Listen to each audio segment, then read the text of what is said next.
Hello guys, welcome back to Olax Mobile Communication. In today's video, I'm going to be walking you guys through how to jailbreak any kind of iPhone.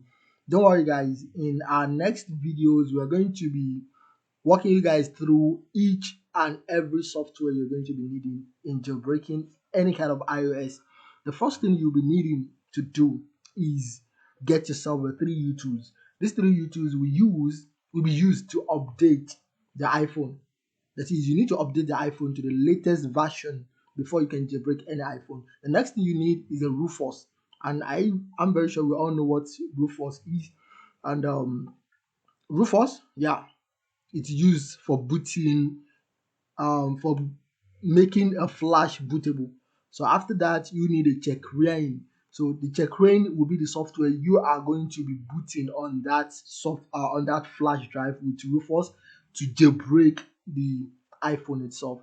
And the next thing you need to do is get yourself a 4-me key, and this 4-me key will be used to activate the the Apple the iPhone. And after activating, you need a CDR.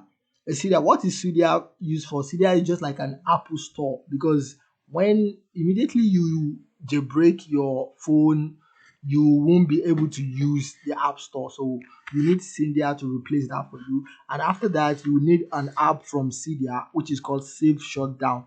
Because if you did not make use of this Safe Shutdown, anytime you shut down your iPhone normally, you are going to have a problem of having to jailbreak it over and over again. So it's better you save shutdown instead of powering up. So guys, in our next video, we are going to be taking you guys through how to do these things step by step. Thank you for watching, and God bless.